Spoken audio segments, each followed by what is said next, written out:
Souriez. La Sainte Seine, ce n'est pas un enterrement. C'est vrai. Jésus est ressuscité. Amen. Il est assis à la droite de Dieu et il intercède pour nous. Alors pourquoi ce silence pendant la Sainte Seine? Alors qu'on devrait être reconnaissant, on devrait s'exprimer devant Dieu de joie, de bonheur, parce qu'il a fait pour nous de grandes choses. Amen. Amen. Parce que si déjà devant le Seigneur, devant l'Assemblée, vous êtes triste, timide, vous n'osez pas vous exprimer, qu'est-ce que vous faites dans ce monde? Ce que vous avez en vous, vous allez l'apporter. La tristesse, vous allez l'apporter. La timidité, vous allez l'apporter autour de vous. Alors que Dieu nous a libérés. Réalisez-le. Réalisez-le. Dieu cherche un peuple bouillant, embrasé. Moi, je me suis converti en 76, et les réunions de prière, on n'avait pas le temps de prier tellement que quelqu'un entamait la prière avant vous. Mais aujourd'hui, c'est le contraire. Il y a des temps morts. Mais il faut que on revienne à la vie. On revienne à la vie. Amen. Amen. Amen. Voilà, ce matin, je vais vous parler du Saint-Esprit. Et on a besoin d'apprendre à connaître le Saint-Esprit. À le connaître. Quand je me suis marié, et même avant, bien sûr, j'ai appris à connaître mon épouse.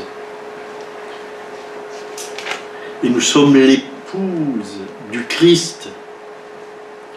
Et le Saint-Esprit habite dans l'épouse. Il habite en nous. Alors si vous ne connaissez pas celui qui habite en vous, c'est dur, c'est dur. Si vous n'avez pas de communion avec celui qui habite en vous, j'ai été baptisé en mai du Saint-Esprit, bien sûr, d'eau et du Saint-Esprit, le même jour, en 76. Et j'ai appris à connaître, petit à petit, bien sûr, le Saint-Esprit. Ça ne veut pas dire maintenant que je connais encore tout du Saint-Esprit. J'ai essayé de faire une petite étude cette semaine sur le Saint-Esprit, mais il y a tellement de choses à dire, ça prendrait des jours et des jours. Mais c'est important de savoir qui est le Saint-Esprit. Qui est le Saint-Esprit?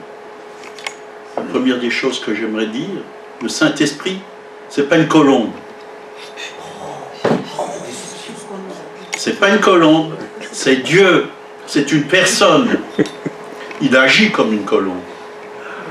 Le Saint-Esprit, c'est pas un vent. Il agit comme un vent. Mais le Saint-Esprit est Dieu. C'est une personne. Et bien souvent, on a de fausses idées sur le Saint-Esprit. Il agit, oui, comme un doux murmure, parfois comme un vent violent. Mais ce n'est pas un vent violent. Le Saint-Esprit est Dieu. Il est Dieu, c'est la troisième personne de la Trinité. Il y a Dieu le Père, Dieu le Fils et Dieu le Saint-Esprit. Et c'est important de réaliser que le Saint-Esprit, c'est une personne. Comme vous, vous êtes une personne. Comme moi, je suis une personne.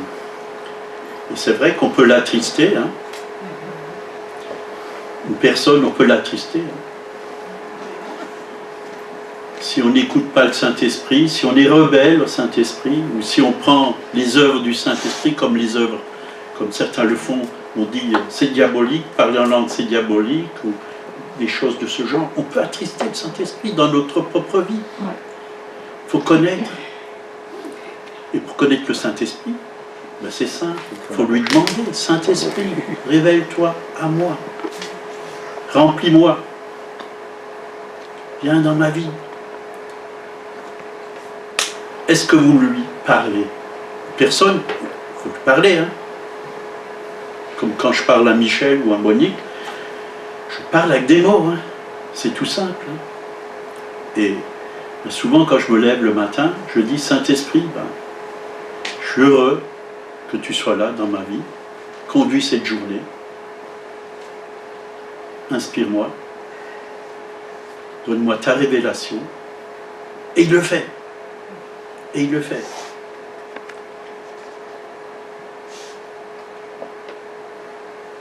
Donc nous devons avoir une connaissance de la troisième personne de la Trinité. Il est Dieu, comme le Père est Dieu, comme Jésus est Dieu, et le Saint-Esprit est Dieu. Mais ils sont tous les trois toujours unis. Ils sont un. Unis. Tous les trois, ils sont un. Donc, Dieu est un, dit la parole de Dieu. Le Père, le Fils et le Saint-Esprit. Ils ne sont jamais séparés. Ils sont toujours en accord. Ils sont toujours en harmonie. Alors, on va prendre Jean 16, verset 13. Jésus a dit, donc, quand le Consolateur sera venu, l'Esprit de vérité, il vous conduira dans toute la vérité, car il ne parlera pas de lui-même, mais il dira tout ce qu'il aura entendu, et il annoncera les choses à venir. Il me glorifiera, parce qu'il prendra de ce qui est à moi, et vous l'annoncera. Donc, première des choses qu'on peut voir, c'est qu'il est l'esprit de vérité. Vérité, c'est le contraire du mensonge. Hein. Satan, c'est le père du mensonge. Là, le Saint-Esprit, c'est l'esprit de vérité. Comme Jésus. Jésus a dit, je suis là, le chemin, la vérité et la vie.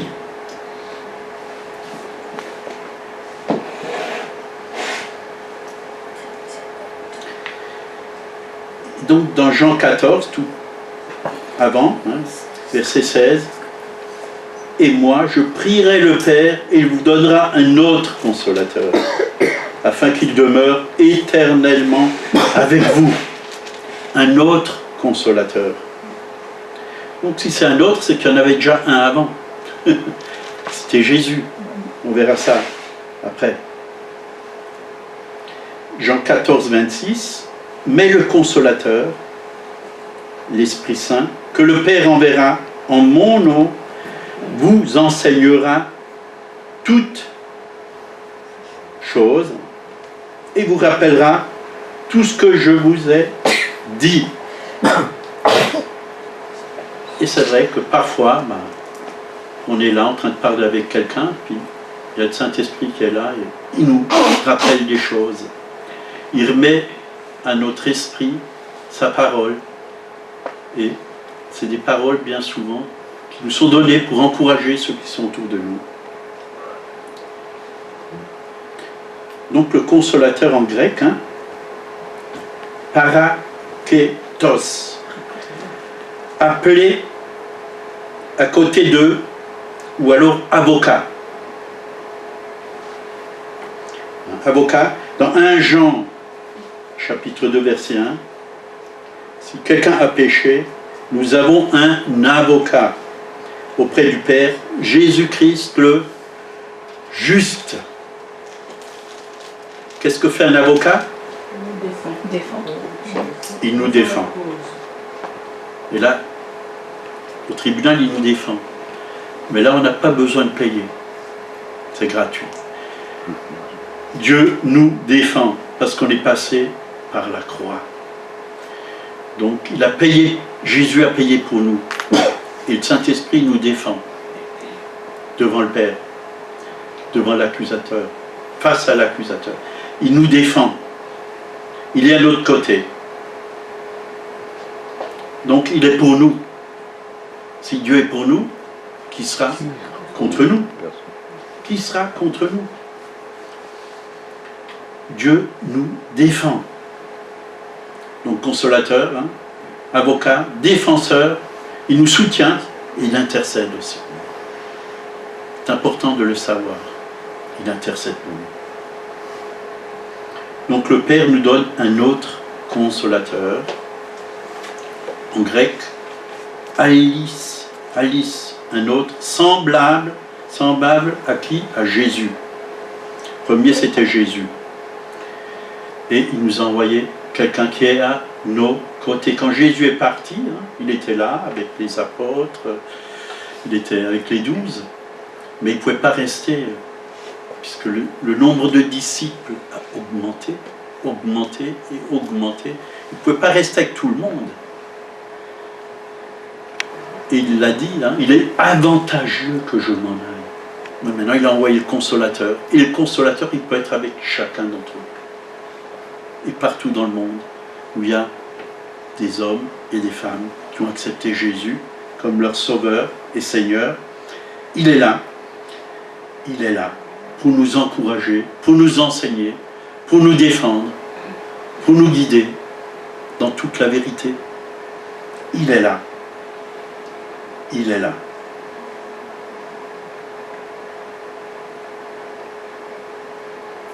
Acte 1, verset 8.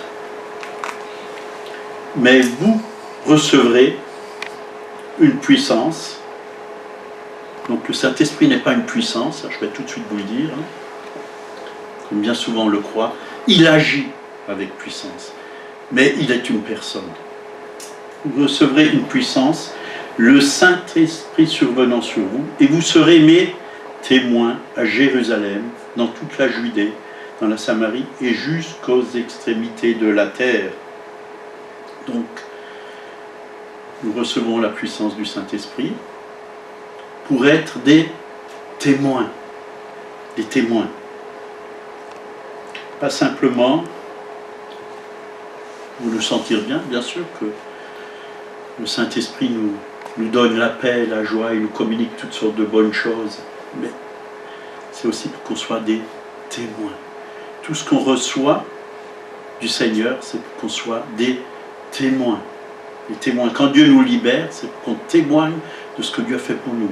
Quand Dieu nous purifie, c'est pour qu'on témoigne que voilà, avant j'étais comme ça, je vivais avec des impuretés, avec des mauvaises choses, des mauvais désirs, j'étais purifié. C'est pour qu'on soit des témoins. Si ça marchait pour nous, ça va marcher pour les autres aussi.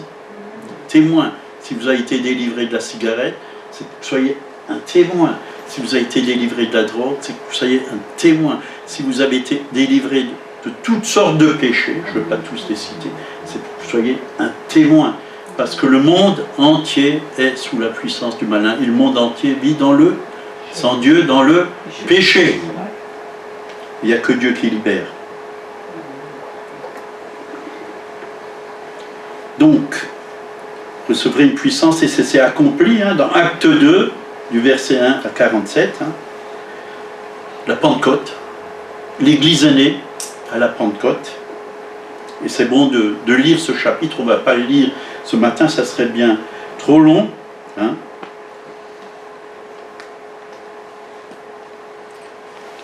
Mais on va lire les 4 premiers versets. Le jour de la Pentecôte, ils étaient tous ensemble dans un même lieu. Tous ensemble. Vous voyez, retenez ce mot. Tous ensemble. Ensemble. Assemblés. On pourrait mettre assemblés. Unis. Tous unis. Parce qu'ils attendaient ce que Dieu leur avait promis. Ensemble. Un seul cœur. Une seule âme. Tout à coup, il vint du ciel un bruit comme celui d'un vent impétueux, et il remplit toute la maison où ils étaient assis. Des langues semblables à des langues de feu leur apparurent, séparées les unes des autres, et se posèrent sur chacun d'eux. Et ils furent tous remplis du Saint-Esprit et se mirent à parler en d'autres langues, selon que l'Esprit donnait de s'exprimer. Un vent, c'était un vent violent. Moi j'ai vu déjà ça en vidéo, quand Reinhard Bunke était venu, il nous a montré une vidéo sous son chapiteau de 32 000 places, quand il a demandé au Saint-Esprit de venir. On a entendu le bruit, et on le voyait dans la vidéo, et des milliers de personnes qui étaient assises sont tombées par terre. Les démons sont sortis des corps, ceux qui étaient possédés, et les gens ont commencé à parler en langue. Dieu fait toujours ces choses. Il n'a pas changé. Il est le même hier, aujourd'hui et éternellement. puissance du Saint-Esprit, elle est là, elle se manifeste. Mais il faut lui demander, manifeste-toi dans ma vie. Si tu pries pour quelqu'un qui est dans des liens, demandez au Saint-Esprit de se manifester. Il a la puissance pour briser les jougs. Le joug du péché, le joug de la maladie, le joug du malin. Briser les chaînes. Il a la puissance. Il a la puissance. Et bien sûr, parler en langue. Hein. Dieu nous donne ce langage qui vient d'en haut. Et c'est bon, quand on parle en langue, évidemment, quand on parle en langue, on s'édifie. Hein. On s'édifie nous-mêmes, mais on peut, quand une fois on est édifié nous-mêmes, on peut édifier les autres. C'est important d'être édifié. L'apôtre Paul, il parlait en langue plus que, il a dit, je loue Dieu de ce que je parle en langue, plus que vous tous. Est-ce que tu peux dire ça, toi? Non, c'est que tu ne parles pas beaucoup en langue. Donc si Paul a beaucoup parlé en langue, ben nous devons aussi beaucoup parler en langue. C'est important. Bien sûr, pas spécialement à l'Église. Hein. À l'Église, on doit s'écouter les uns les autres. Mais c'est bon de parler en langue ou de chanter en langue. Hein. Pendant la louange, c'est bon de parler en langue. Bien sûr, pas venir écraser la louange, ces choses. Mais pendant qu'on prie le mercredi, on peut parler en langue. C'est pas interdit. C'est pas interdit. Donc il y avait aussi ce feu, ces langues de feu.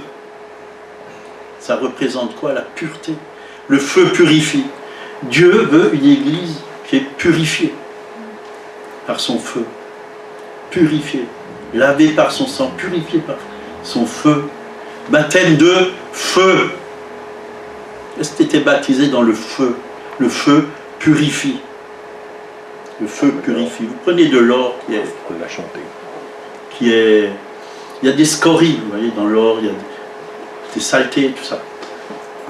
Pour le purifier, c'est le feu. C'est le feu. Seigneur, purifie-moi par ton feu. Purifie-moi. Purifie-moi.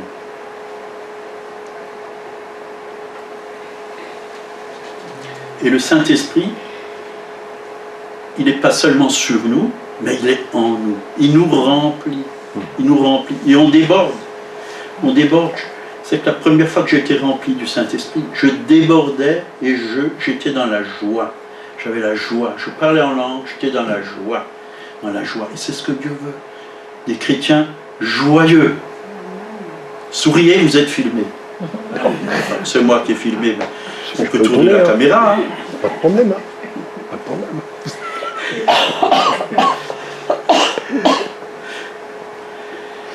Le Saint-Esprit demeure en nous. Jean 14, verset 17. Mais vous, vous le connaissez, car il demeure avec vous. Il sera en vous. Je ne vous laisserai pas orphelin.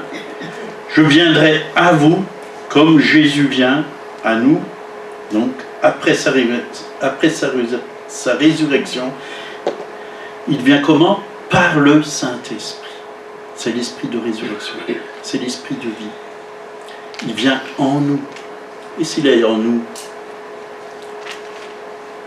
il n'est pas seul. Hein? Un chrétien qui dit « Oh, je me sens seul », commence à avoir vraiment une communion avec le Saint-Esprit. On va voir si tu es encore seul. Tu vas commencer à avoir la joie, la paix, tu vas être comblé, inondé, tu auras envie de parler aux autres, tu vas te faire des amis. Un chrétien qui dit « Moi, je n'ai pas d'amis. Dans le monde, j'avais des amis.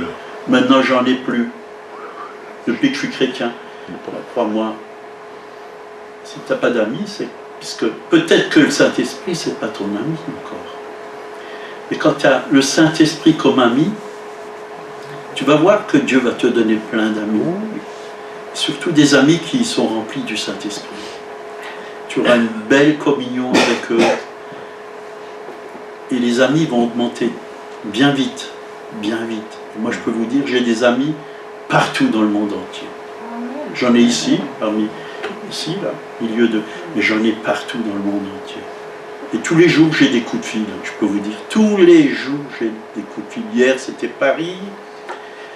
Et bien souvent, de partout. C'est pas toujours des coups de fil, mais parfois, c'est des mails ou par Facebook, des partages. Toujours. Ça manque pas. Avant, c'est vrai, j'avais très peu d'amis. Mais maintenant, j'en ai plein. Plein. Mais mon meilleur ami, c'est Dieu. C'est Dieu le Père, c'est Dieu le Fils, c'est Dieu le Saint-Esprit. Après, c'est mon épouse, c'est ma fille, et c'est les autres. C'est les autres. Mais Dieu passe avant tout. Donc Christ, ça veut dire quoi? Celui qui est oint, son onction. Christ en vous, l'espérance de la gloire. Tu as été oint. On a partagé ça, c'était mercredi soir ici. Ésaïe 61, pour ceux qui étaient là. Christ nous a oint. L'Esprit du Seigneur est sur moi, car il m'a oint. Il y a beaucoup de choses. Pourquoi il m'a oint? Et si vous mettez en pratique tout cela, vous allez voir des résultats. Vous allez voir des résultats. Parce que Christ a été oint, mais il nous a aussi oint de son esprit. Pas pour tourner les pouces, mais pour aller. 1 Jean 4,4. Vous, petits enfants, vous êtes de Dieu, et vous les avez vaincus, parce que celui qui est en vous, c'est qui est en vous? Je vous entends pas? Je vous entends pas? Le Saint-Esprit qui est en nous. Merci. Il y en a une. Il y en a une. Merci. Le Saint-Esprit est en nous. Le Saint-Esprit est un esprit de victoire. Amen. Amen. Un esprit de victoire. Vous savez, qu'est-ce que veut faire le malin contre le Saint-Esprit? Il ne peut rien faire. Rien du tout. Il ne peut rien faire. Celui qui est en vous est plus grand. Il est plus grand que celui qui est dans le monde. Qui est dans le monde? Le diable. Avec ses démons, ses péchés, ses maladies, ses inquiétudes, ses craintes, tout le négativisme qu'il y a dans ce monde. Mais celui qui est en moi est plus grand. Vous connaissez Smith Wigglesworth, qui a vécu ce réveil. Et lui, il a dit, celui qui est en moi est 1000 fois plus grand. 1000 fois plus grand. À l'intérieur, je suis 1000 fois plus grand que ce que je suis à l'extérieur. Alors, est-ce que Dieu vraiment a pris de la place en toi? C'est ça, c'est ma question ce matin. Est-ce qu'il a pris de la place? Est-ce que le Saint-Esprit est enraciné profondément en toi? Tu connais un petit peu du Saint-Esprit, mais tu peux connaître plus et plus et plus. Parce que le Saint-Esprit est tellement grand, on vient de le lire, celui qui est en nous est plus grand. Il est plus grand que celui qui est dans le monde.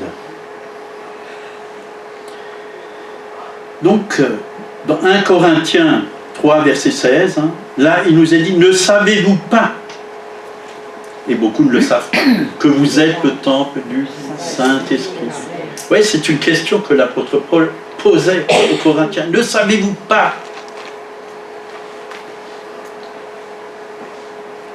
Ah non, bah tu te balades, tu ne sais pas qui tu es, quoi. Tu oublies que tu es le temple du Saint-Esprit, que Dieu habite en toi. Donc si Dieu habite en toi, est-ce que tu dois avoir peur?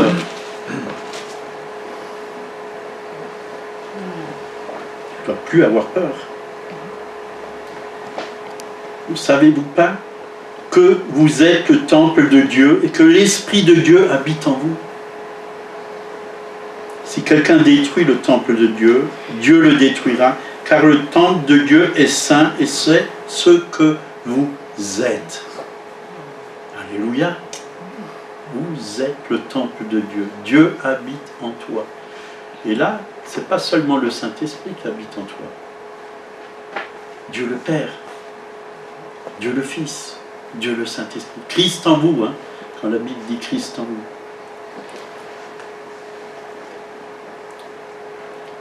Donc, il habite en toi. Médite là-dessus. Réalise qui tu es. Tu as de la valeur. Tu as de la grandeur. Tu peux triompher. 1 Corinthiens 6, 19 et 20. Ne savez-vous pas, encore une autre fois, que votre corps est le temple du Saint-Esprit qui est en vous et que vous avez reçu de Dieu et que vous ne vous appartenez point à vous-même, car vous avez été rachetés à un grand prix. Glorifiez donc Dieu dans votre corps et dans votre esprit, qui appartient à Dieu. Donc, glorifiez Dieu dans votre cœur, dans votre corps.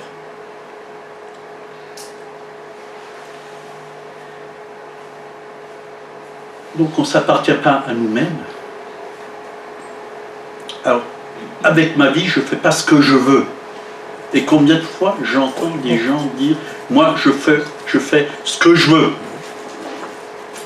De mes heures, je fais ce que j'ai envie. » Mais ça, c'est le langage du monde. Ce n'est pas le langage de celui qui s'est abandonné au Seigneur. Non, le Seigneur, il peut vous réveiller à n'importe quelle heure de la nuit et il vous appellera certainement, comme il le fait avec certains d'entre nous. Il va vous appeler à prier. Il va mettre des fardeaux de prière sur vous. Ça peut être 2 heures du matin, 3 heures, 4 heures. Ça peut être 10 heures du soir. Dans la journée, il peut vous appeler à appeler quelque chose, à téléphoner à quelqu'un ou à faire une visite à quelqu'un. Est-ce que vous êtes disposé à faire ce que Dieu veut avec vous, parce que vous lui appartenez? Tu peux dire non, mais tu vas louper beaucoup de choses. Et si tu dis oui, tu vas voir la gloire de Dieu.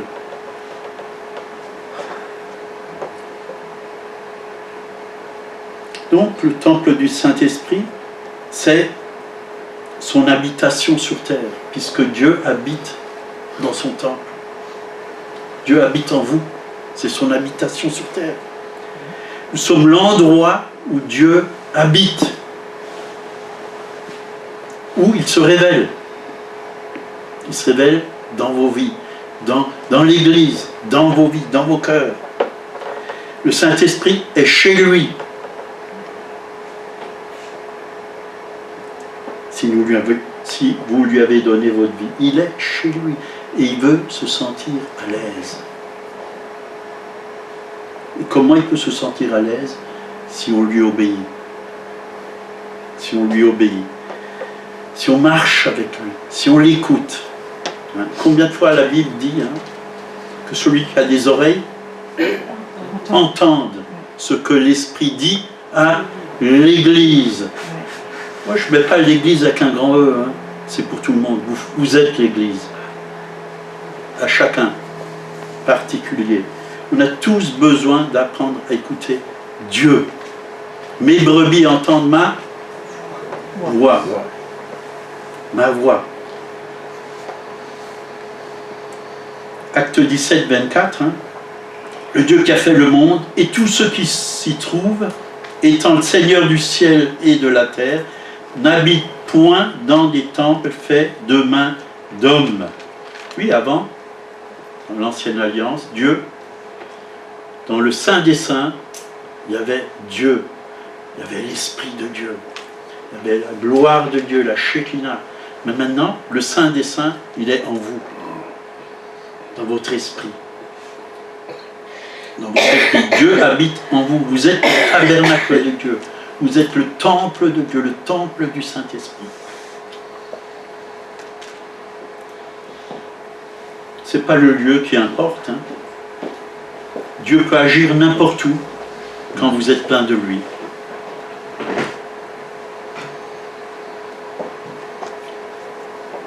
De la même façon que le corps de Jésus est un temple, le nôtre l'est aussi. Et c'est vrai. Et là, ils ont mis le Seigneur à l'épreuve, hein, les religieux, dans Jean 2, versets 18 à 22. Les Juifs, prenant la parole, lui dirent « Quel miracle nous montres-tu pour agir de la sorte ?»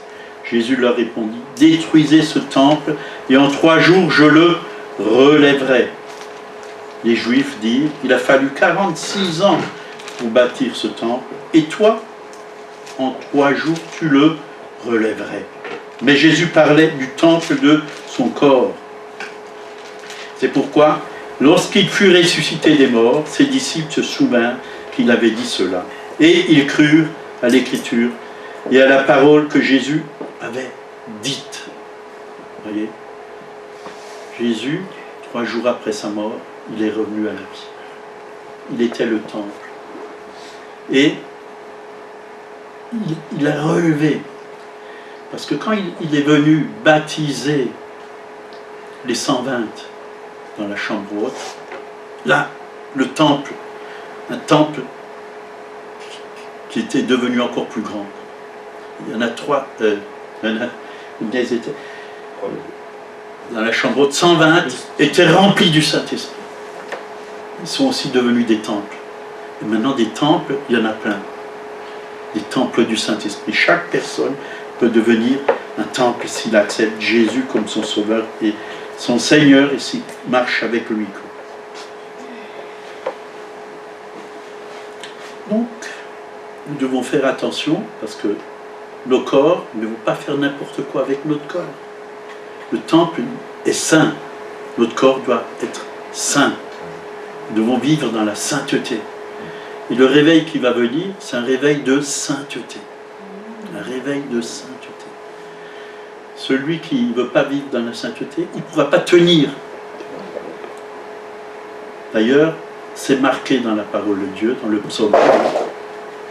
Les méchants, il est écrit, ne peuvent pas rester dans l'assemblée des justes, des saints.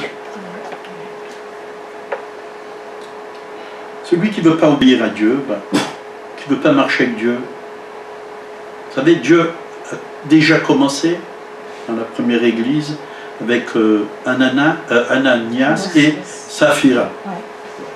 Comme ils ont menti au Saint-Esprit, boum, ils sont morts. Le jugement de Dieu est venu.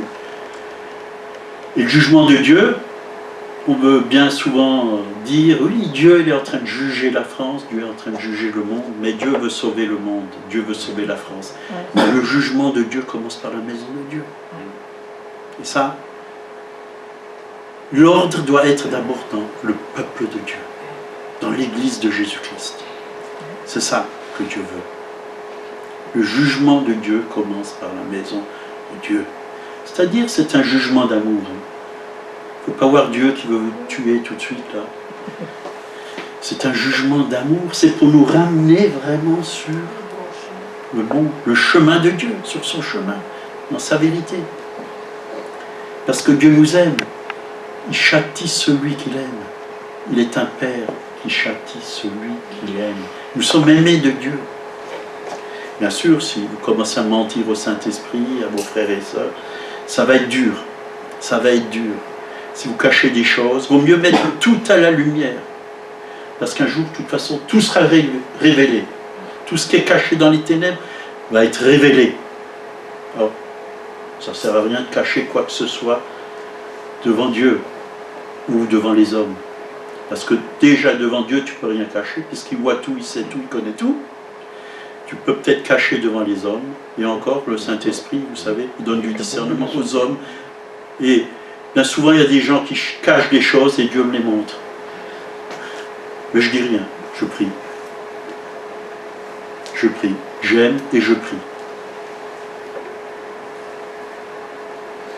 Romains 12, verset 1. Je vous exhorte donc, frères, on peut mettre le mot sœur, par les compassions de Dieu, voyez, les compassions de Dieu. Dieu est un Dieu de compassion. À offrir vos corps comme un sacrifice vivant, saint et agréable à Dieu, qui sera de votre part un culte raisonnable. Un culte raisonnable. Offrez vos corps et vous allez voir ce que Dieu va faire de votre corps. Moi, il m'arrive, ces derniers temps, que pendant la nuit, je ne dors pas, mais je prie. Parce que le Saint-Esprit me pousse à prier. C'est surtout ces derniers temps, le Saint-Esprit me pousse à prier. Et je prie, des sujets. Ben je m'offre. Et quand vous offrez votre vie, on l'a chanté, hein, je ne sais pas ce qu'on a chanté, prends ma vie, hein, je suis à toi, tout à toi, mais est-ce que c'est simplement une prière du bout des lèvres ou ça vient du fond de ton cœur? Combien de fois je l'ai dit? Et quand le Seigneur parfois nous demande quelque chose, oh Seigneur, je n'ai pas envie de faire ça. Ben, si tu vas le faire, si j'ai chanté prends ma vie, hein, qu'elle soit tout à toi, alors je fais ce que Dieu veut que je fasse. Et c'est bon de faire ce que Dieu veut qu'on fasse. C'est bon. Il y a quelqu'un qui essayera de vous empêcher. D'abord, ça sera votre chair, et peut-être l'ennemi, mais le Saint-Esprit, quand vous obéissez, vous donne la capacité de faire des choses qui vous dépassent. Combien de fois on m'a réveillé pendant la nuit, par des coups de fil, où on m'a dit viens à 4 h du matin. Je suis allé, la porte était fermée à clé, j'ai dû encore insister pour qu'elle s'ouvre. D'abord on me téléphone, puis ainsi de suite. Mais je suis allé. Combien de fois, c'est arrivé il y a encore quelques mois, là, quelqu'un qui m'a appelé en pleine nuit, viens, ma femme est en train d'avoir une crise de délire, elle veut tout casser. Quand je suis arrivé, le mari la tenait, là, il la tenait, hein, il y avait un esprit là qui cherchait vraiment. Et quand je suis arrivé, des insultes, tout ce que tu veux, puis on a chassé l'esprit, puis c'était bon, quoi.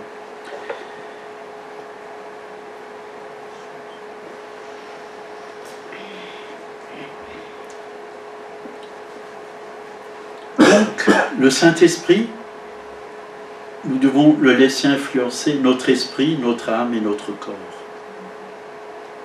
Il veut être le Seigneur en nous. L'Esprit est Seigneur. Il veut être le Seigneur en nous. Il veut manifester. Il veut mettre dans l'âme la vie, la vraie vie. Il veut guérir les blessures, les traumatismes. Il veut restaurer vos âmes, mais il veut aussi guérir vos corps. Il veut influencer votre âme et votre corps. S'il veut vous conduire quelque part, il a besoin de votre corps. S'il veut vous conduire quelque part pour que vous soyez un témoin, il a besoin de votre corps. Il ne va pas prendre simplement votre esprit, il a besoin de tout votre être.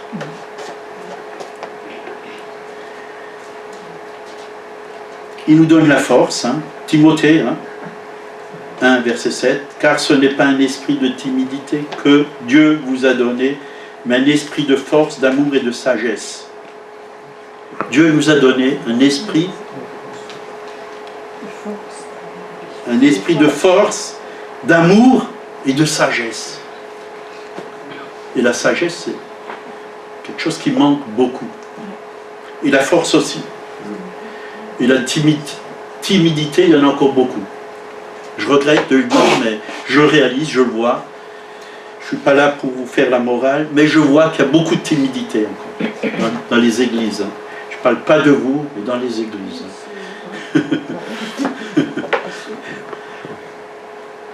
L'amour est répandu dans notre cœur par le Saint-Esprit. Romains 5,5. L'amour de Dieu. On ne peut pas dire il n'y a pas d'amour. Un chrétien ne peut pas dire j'ai pas d'amour, je ne reçois pas d'amour. Commence à recevoir déjà l'amour de Dieu et commence à donner de l'amour autour de toi. Et ce que tu sèmes, tu vas le récolter, crois-moi. Tu vas le récolter. Moi-même, je l'ai déjà dit ces choses quand j'étais jeune converti. Ici, il n'y a pas d'amour. C'est parce que moi-même, je n'avais pas reçu cet amour de Dieu.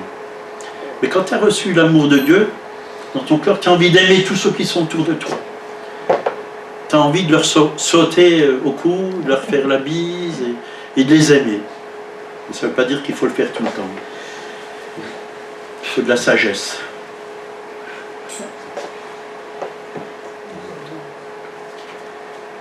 Bon, l'heure tourne, il y a encore beaucoup de choses à dire. Il y a encore tout ce que je ne pourrais pas dire, mais ce n'est pas grave. Luc 12, versets 11 et 12.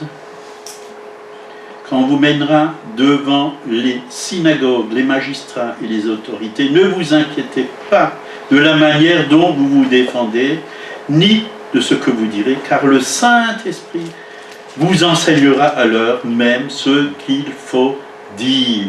Ouais. Pas à s'inquiéter. Moi, il m'est arrivé vraiment d'être devant des autorités, puis le Saint-Esprit a ouvert ma bouche et j'ai dit ce qu'il y avait au fond de mon cœur. Et les problèmes sont résolus. Les problèmes sont résolus. Et dans le psaume 81, verset 11, « Ouvre ta bouche et je la remplirai. » Dieu veut remplir ta bouche de ses paroles, de sa sagesse. D'ailleurs, il y a un miracle dans ta bouche. Mais il faut qu'il sorte de ta bouche. Il ne faut pas qu'il reste seulement dans ta bouche. Il faut qu'il sorte et qu'il aille sur quelqu'un. Et qu'il se manifeste.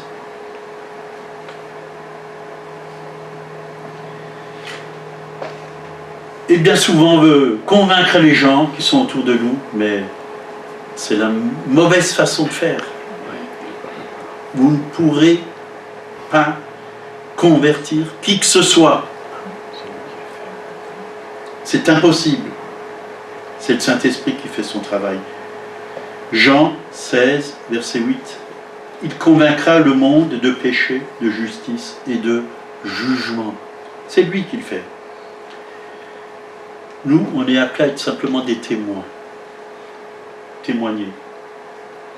Un témoin, il reflète quelque chose. Il reflète Christ. Il reflète l'amour de Dieu. Mais on ne peut pas convertir les gens, on ne peut pas les obliger. Les gens sont libres. C'est eux qui vont faire le choix. Et le Saint-Esprit, Romains 8, 15, nous fait devenir enfants de Dieu. Là, il nous a dit, « Et vous n'avez pas reçu un esprit de servitude pour être encore dans la crainte, mais vous avez reçu un esprit d'adoption. Vous avez reçu un esprit d'adoption par lequel nous crions « Abba Père ». Abba Père. Dieu est notre Père, notre Papa. On n'est plus orphelin. Alors, ne dites plus « je suis seul », Dieu est avec moi. Dieu est mon Père. Je ne suis plus orphelin. Dieu est devenu mon Père. Je sais que mon Père terrestre, je l'ai perdu quand j'étais jeune, ma mère aussi, mais quand j'ai reçu le Seigneur dans ma vie, j'ai pris Dieu comme mon Père. J'ai dit, tu es mon vrai Père, je ne suis plus orphelin.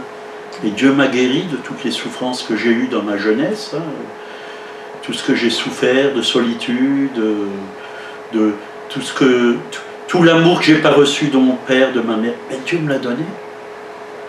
Et je suis comblé, grâce à lui. Je suis comblé de son amour, et je le remercie, parce qu'il m'a visité. Ça ne veut pas dire qu'il n'y a plus rien à faire. Hein. Dieu va toujours plus profondément. Hein. Parfois, je suis même étonné. Hein. Dieu remet les points sur certaines choses, parfois, que j'ai oubliées. Puis voilà, Dieu continue à guérir. Et toute notre vie, Dieu va continuer à faire son œuvre.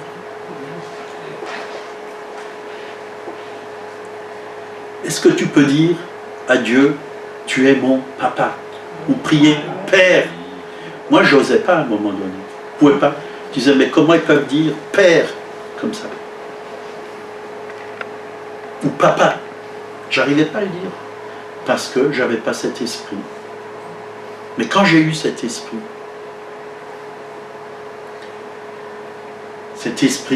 hein, d'adoption, j'ai pu le dire. Et plus je l'ai dit, plus j'avais envie de le dire.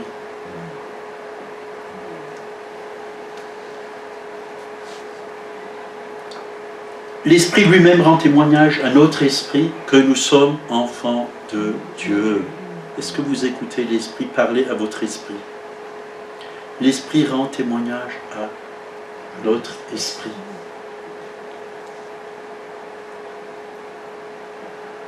Bon, puis il y a beaucoup de choses à dire, hein. Je vais arrêter, il y a encore des pages, mais l'Esprit nous aide dans nos faiblesses, hein. Romains 8, 26 et 27, parce que dans la prière, parfois on ne sait pas quoi demander, mais le Saint-Esprit est là et nous montre. Et une fois qu'on est connecté au Saint-Esprit, ça vient comme un flot. Ça vient comme un flot. Les sujets viennent. Et plus tu écoutes le Saint-Esprit, plus il y en a. Plus il y en a. Ça sort comme un flot.